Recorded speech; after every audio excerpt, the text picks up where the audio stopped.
السلام عليكم ورحمة الله وبركاته. نحمده ونصلي على رسوله الكريم. أما بعد.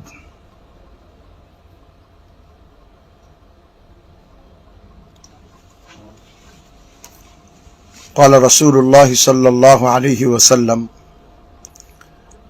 عليكم بسنتي وسنة الخلفاء الراشدين المهديين. وقال عليه الصلاة والسلام: تركت فيكم أمرين لن تضلوا ما تمسكتم بهما كتاب الله وسنة رسوله أو كما قال صلى الله عليه وسلم.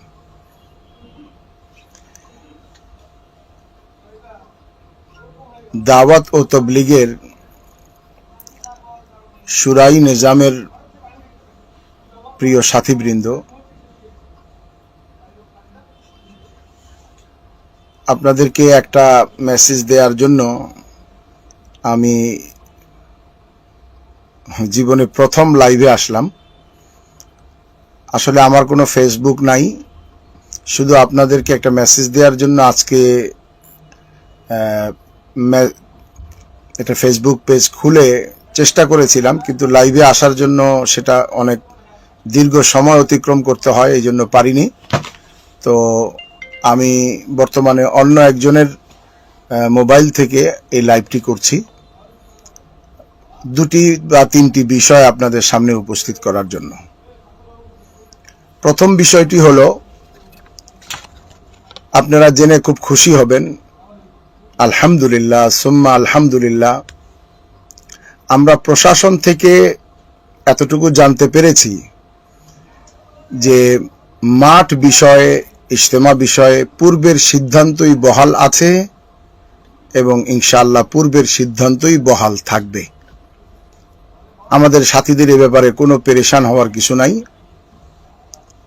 তবে হ্যাঁ, আমাদের সাথীদের পেরেশানি হলো, মাঠ তো আমাদেরকেই তৈরি করতে হয়।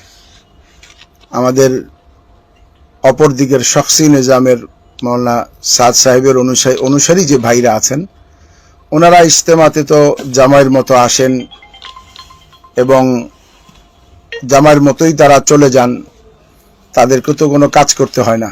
কিন্তু মাঠ প্রস্তুতি গোটাটাই আমাদেরকে করতে হয়। তো আমাদের ইজতেমার সময় খুবই অল্প বাকি, একদম আপনারা জানেন 31 তারিখ পর্যন্ত হইলে এই এক মাস, আর এক মাসের ঊর্ধ্বে আর মাত্র কয়েকদিন। এই সময়ের মধ্যে এই সুবিশাল ময়দানকে তৈরি করতে হবে, সেই সাথে আশরাফ টেক্সটাইলের এখানে এবং হোন্ডা কারখানার এখানে যে অতিরিক্ত জায়গা, সেটাকেও আমাদের প্রস্তুত করতে হবে। তো এই জন্য আমি লাইভ করতে দেরি করে ফেলেছি। সাথীদেরকে বলছি, এখন যারা আমার লাইভ দেখছেন বা শুনছেন বা শুনতে পাচ্ছেন, সকলকে আবেদন করব, আজকে ছুটির দিনও আছে, কাজের জন্য প্রচুর সাথী ময়দানে চলে আসব। আর এরপরেও প্রতিদিন ঢাকা শহর থেকে এবং অন্যান্য জেলা থেকে আমাদের মুরব্বীদের সাথে পরামর্শক্রমে আমরা ময়দানে থাকার মতো করে আসব, যাতে আমরা ময়দানে কাজ করতে পারি। ময়দানে যে বিশেষ করে আশরাফ টেক্সটাইল মিল এবং হোন্ডা কারখানার এখানে যে জায়গাটা অতিরিক্ত জায়গা, বরং আরো একটি অতিরিক্ত জায়গা মাঠ সংলগ্ন আমরা পেয়েছি, যেখানে 50,000 লোক থাকতে পারবে। এই জায়গাটাকেও আমাদেরকে প্রস্তুত করতে হবে। তো এই প্রস্তুতির জন্য আমরা প্রচুর সাথী ইনশাআল্লাহ ময়দানে প্রতিদিন কাজের জন্য যাব এবং অন্যান্য জেলা থেকেও মুরব্বীদের সাথে পরামর্শক্রমে আমরা ময়দানে আসব। এই দুইটি বিষয়।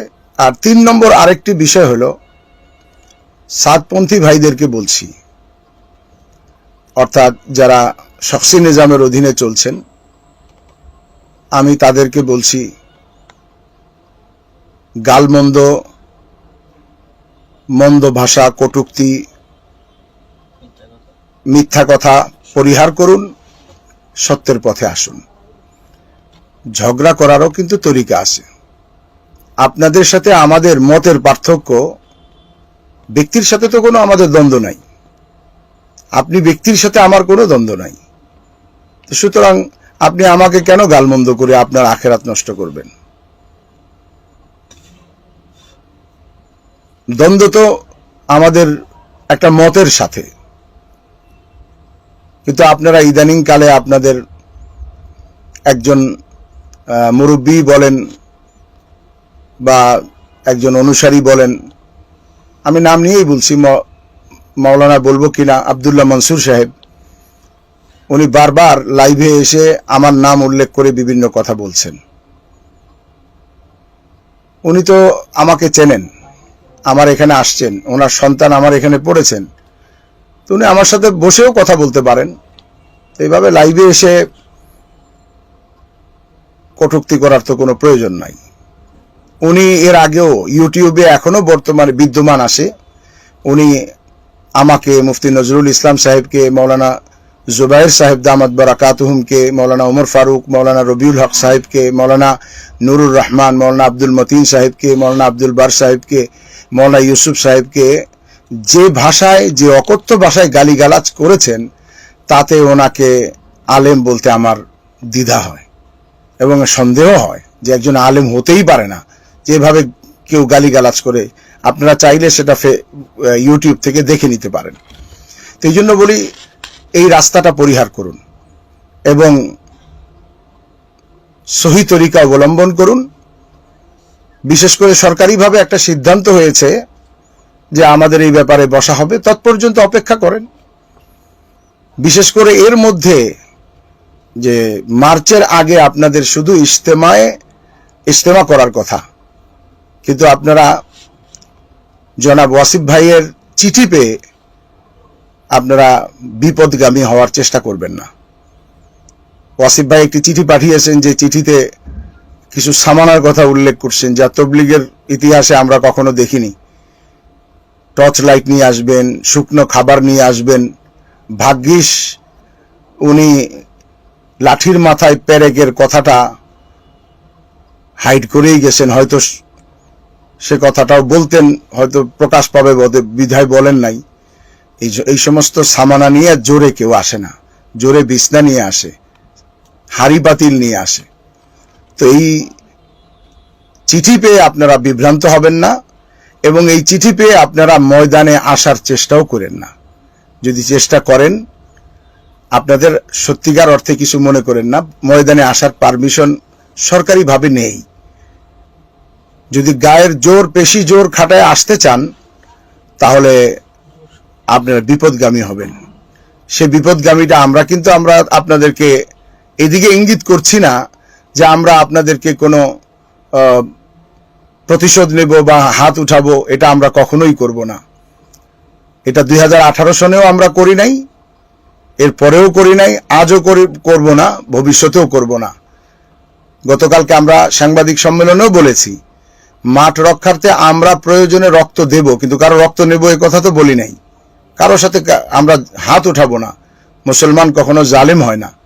জালেম সে যে মেহনতি করুক, জালেমকে তো আল্লাহ হেদায়েত দিবেন না। এই জন্য আপনাদেরকে বলি যে আপনাদের তো মাঠে আসার অনুমতি নাই। যদি মাঠে আসার চেষ্টা করেন, তাহলে সেক্ষেত্রে সরকারি আইন লঙ্ঘন করে আপনারা আইন শৃঙ্খলা নষ্ট করে বিপদগামী হবেন। অর্থাৎ সরকারিভাবে আপনারা বিভিন্ন মামলা মোকদ্দমা, গ্রেফতারি ইত্যাদির মধ্যে পড়ার সম্ভাবনা আছে। আমি গ্রাম এবং সাধারণ সাথী, গ্রামের সাথী যারা এই সকল বিষয়ে ভাবেন না, শুধুমাত্র ব্যক্তি মহব্বতের কারণে দৌড়ে চলে আসেন, তাদেরকে সতর্ক করে বলছি, এই কাজটা করবেন না। আপনারা সরকারি এবং ত্রিপক্ষীয় যে একটা সিদ্ধান্ত হয়েছে সেটাকে সম্মান করুন, অপেক্ষা করুন, ইজতেমা উভয় পক্ষের হয়ে যাক, এরপরে বসে এটার সমাধান হবে। তৎপর্যন্ত একটু অপেক্ষা করুন। চলুন আমরা উভয় পক্ষ আল্লাহ পাকের কাছে দোয়া করি। আল্লাহুম্মা আরিনাল হাক্কা হাক্কান ওয়ারজুকনা ইত্তিবাআহ ওয়া আরিনাল বাতিলা বাতিলান ওয়ারজুকনা ইজতিনাবা।